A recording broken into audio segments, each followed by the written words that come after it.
अस्सलाम वालेकुम गाइस, उम्मीद करता हूँ आप सब खैरियत से होंगे। जैसा कि आपने थंबनेल देख लिया होगा कि ये वीडियो साइकोलॉजी के तमाम स्टूडेंट्स के लिए बहुत ज़्यादा हेल्पफुल होने जा रही है। अच्छा जी, उसके अलावा एक चीज़ मैं बता दूं कि अगर आप साइकोलॉजी के स्टूडेंट्स नहीं हैं तो फिर भी आपने ये वीडियो लाजमी देखनी है, क्योंकि कुछ मोस्ट इंपॉर्टेंट टर्म्स हैं जिनको हम डिस्कस करेंगे, वो आपके लिए डेली लाइफ में भी बहुत ज़्यादा हेल्पफुल होंगी। अच्छा जी, चलते हैं अपनी वीडियो की तरफ। उससे पहले अगर आपने हमारा चैनल सब्सक्राइब नहीं किया तो काइंडली हमारे चैनल को सब्सक्राइब कर दें, ताकि एजुकेशन के रिलेटेड, स्टडी के रिलेटेड कोई भी किसी भी किस्म की वीडियो आए या वर्चुअल यूनिवर्सिटी के रिलेटेड तो वो आपको मिलती रहे। अच्छा जी, चलते हैं वीडियो की तरफ। जो मैंने इस वीडियो का जो मकसद था वो ये था कि साइकोलॉजी के रिलेटेड जो 100 मोस्ट इम्पॉर्टेंट टर्म्स हैं, 100 मोस्ट इम्पॉर्टेंट टर्म्स हैं, वो मैंने फाइंड आउट की, जो कि डिफरेंट कोर्सेज में, डिफरेंट सब्जेक्ट में यूज़ होती हैं, लेकिन बहुत से स्टूडेंट्स हैं जिनको इनके कॉन्सेप्ट्स क्लियर नहीं हैं। तो ये वीडियो मैं उनके लिए बना रहा हूँ, लेकिन अगर आप इस वीडियो को फुली देखेंगे तो इंशाल्लाह ये वीडियो तमाम स्टूडेंट्स के लिए हेल्पफुल होगी। अच्छा जी, 100 टर्म्स में सबसे पहले मैंने साइकोलॉजी की डेफिनेशन को डाला है। मैं मोस्ट इंपॉर्टेंट जो होंगी उनको डिस्कस करूंगा। अभी सबको अगर मैं लेकर चलूँगा तो वीडियो बहुत ज़्यादा लेंथी हो जाएगी। अच्छा जी, साइकोलॉजी बेसिकली है क्या? साइकोलॉजी इंसान या फिर जो जानवर होते हैं, इनके माइंड और बिहेवियर को स्टडी करने को हम साइकोलॉजी बोलते हैं। जिसे हम अपनी ज़बान में कहते हैं कि किसी चीज़ की साइकी पढ़ना, कि यार इसका दिमाग क्या करता है, इसका जो बिहेवियर है वो किसी माहौल में कैसे काम करता है। ये तमाम चीज़ें हम जब स्टडी करते हैं तो ये साइकोलॉजी होती हैं। बिहेवियर क्या होता है जी? कि किसी भी इंसान, जानवर या किसी भी ह्यूमन बीइंग के जो हम ऑब्जर्वेबल एक्शंस होते हैं या रिएक्शंस होते हैं, मतलब कि वो माहौल में क्या करता है और फिर माहौल उसके साथ क्या करता है, किसी भी लिविंग ऑर्गेनिज्म के एक्शन और रिएक्शन को हम बिहेवियर कह सकते हैं। कोग्निशन, ये जो है ना थिंकिंग प्रोसेस होता है कि किसी चीज़ को एक्वायर करना, प्रोसेस करना एंड स्टोर करना। मतलब कोग्निशन आप इन शॉर्ट कह सकते हैं मेंटल प्रोसेसेस। ठीक है। इमोशंस क्या होते हैं? एक ऐसी साइकोलॉजिकल स्टेट जिसमें हमारा जो set of thoughts, feelings and psychological responses, कि भाई जब हमें कोई चीज़ आकर ट्रिगर करती है तो हम उसके आगे क्या रिएक्ट करते हैं, इसको इमोशंस बोलते हैं।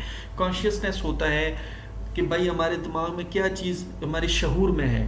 State of being aware and able to think, मतलब कि हम किस चीज़ को ईजीली परसीव कर सकते हैं, सोच सकते हैं, अंडरस्टैंड कर सकते हैं। ये तमाम चीज़ें कॉन्शियसनेस में आती हैं। उसके बाद परसेप्शन, ये हम पीछे जो पढ़ा था ना, कोग्निशन और परसेप्शन तकरीबन सेम चीज़ें हैं। Process of organising and interpreting sensory information.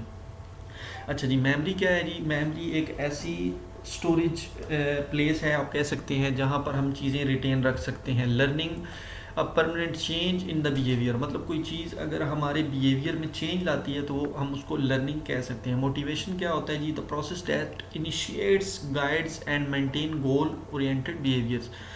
अच्छा, उसके बाद इंटेलिजेंस क्या होता है? इंटेलिजेंस हम कहते हैं जी फलां बंदा जो है ना बहुत ज़्यादा इंटेलिजेंट है। इसका ये मतलब होता है कि उस बंदे के अंदर एक चीज़ को लर्न करने की कितनी सलाहियत है। मतलब एक बंदा है, वो किसी चीज़ को बहुत जल्दी पिक कर लेता है, तो वो हम कहते हैं कि इसकी जो इंटेलिजेंस है या फिर इंटेलेक्चुअल एबिलिटी है वो बहुत तेज़ है। तो ये जो है ना हम कह सकते हैं कि ये इंटेलिजेंस जो होता है, एबिलिटी टू लर्न, इसको हम इंटेलिजेंस कहते हैं। पर्सनैलिटी क्या होता है जी? किसी भी इंसान का के अंदर जो कुछ खसूसियात होती हैं उसके बिहेवियर की, उनका जो सेट होता है उसको पर्सनैलिटी कहते हैं।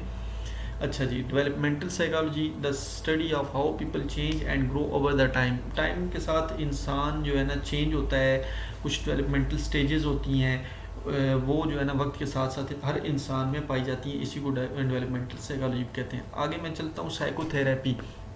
साइकोथेरेपी क्या होती है जी?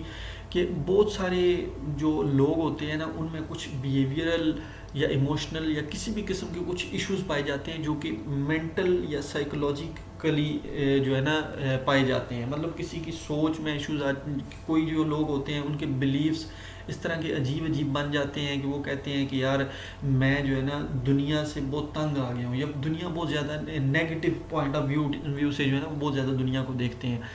या फिर वो जो है ना इमोशनली जो है ना कोई अगर एक्सीडेंट देखें या कोई भी चीज़ देखें तो वो इमोशनली जो है ना बहुत ज़्यादा डिप्रेस होते हैं। तो इस तरह के लोगों के लिए एक टर्म हम यूज़ करते हैं कि इनको साइकोथेरेपी की ज़रूरत है।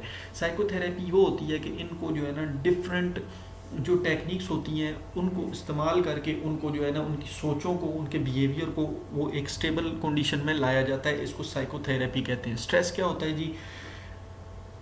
जब देखें कोई हमें चैलेंज आता है, कोई थ्रेटनिंग सिचुएशंस आती है, उसको जो है ना हम कह सकते हैं कि ये जो है ना हमारे ऊपर जो है ना एक स्ट्रेस आ गई है। लेकिन अगर आपके अंदर उसको एबिलिटी है कि आप उसको कैसे डील करते हैं स्ट्रेस को, स्ट्रेस मैनेजमेंट टेक्निक्स आपको आनी चाहिए। तो ये जो है ना हम इधर पढ़ रहे हैं स्ट्रेस क्या है, तो इन शॉर्ट हम कह सकते हैं कि कुछ चैलेंजेस जो किसी इंसान को पेश आते हैं वो स्ट्रेस कहलाते हैं। Nature versus nurture. अच्छा जी, आगे दो मोस्ट इंपॉर्टेंट टर्म्स हैं जो साइकोलॉजी के हर स्टूडेंट्स को पता होनी चाहिए, classical conditioning and operant conditioning. जैसा कि हमने देखा है लर्निंग जो है ना डिफरेंट प्रोसेसेस से होती है, डिफरेंट तरीकों से होती है। उसमें मोस्ट इंपॉर्टेंट जो साइकोलॉजी में होते हैं वो है classical conditioning and operant conditioning.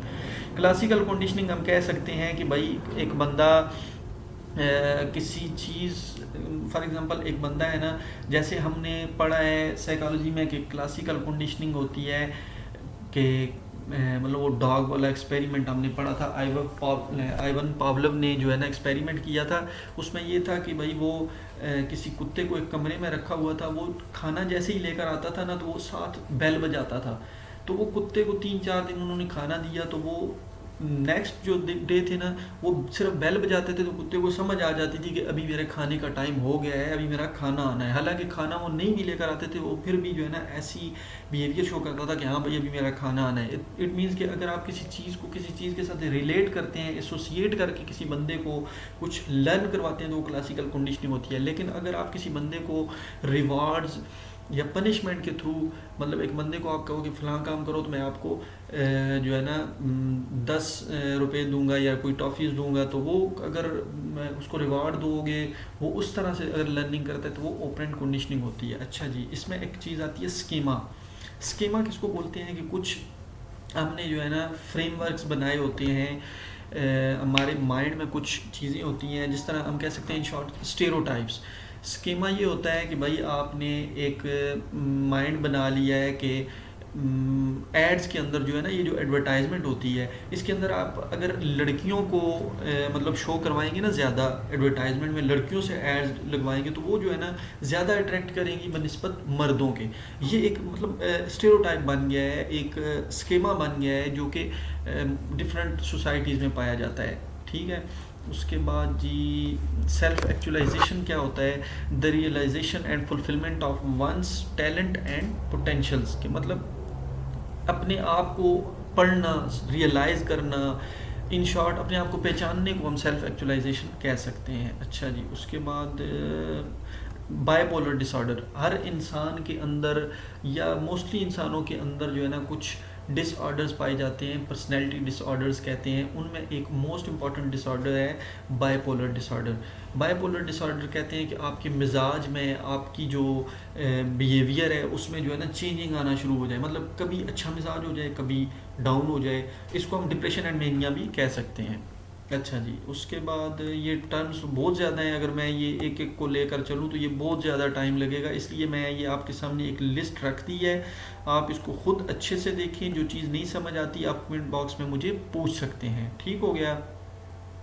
एक स्टूडेंट थे, उन्होंने मुझे पूछा था कैरन हॉर्ने का, तो वो भी मैंने इसमें डाला हुआ है। साइकोलॉजी के स्टूडेंट थे, उन्होंने मुझे पूछा था कि कैरन हॉर्ने कौन थे? A psycho analyst known for her theories on neurotic needs and coping strategies in the psychotherapy. उन्होंने जो है ना ये जो न्यूरोटिक नीड्स होती हैं ना, या फिर डिफरेंट कोपिंग स्ट्रेटजीज़ के ऊपर जो साइकोथेरेपी की डिफरेंट कोपिंग स्ट्रेटजीज़, मतलब कि साइकोथेरेपी जो हम करते हैं ना, किसी इंसान की साइकोथेरेपी करनी होती है तो उसमें हम डिफरेंट टेक्निक्स यूज़ करते हैं, तो इसके ऊपर इन्होंने कैरन हॉर्ने ने बात की थी। ठीक हो गया। इसके अलावा किसी भी किस्म का, किसी भी स्टूडेंट का कोई भी क्वेश्चन है तो आप कमेंट बॉक्स में पूछें, जो हमें पता होगा इंशाल्लाह हम आपको बताएंगे। जो अगर नहीं समझ आएगा तो हम अपने सीनियर्स से, अपने जो हमारे टीचर्स हैं उनसे पूछ कर आप तक वो चीज़ लाजमी जो है ना पहुँचाएँगे। अच्छा, तो मैं एक चीज़ बताना भूल गया कि ये आपको मिलेगा कहाँ से। डिस्क्रिप्शन में लिंक दे दूंगा व्हाट्सएप ग्रुप का भी, और इस 100 टर्म्स का भी, वहाँ से आप डाउनलोड कर सकते हैं, वहाँ से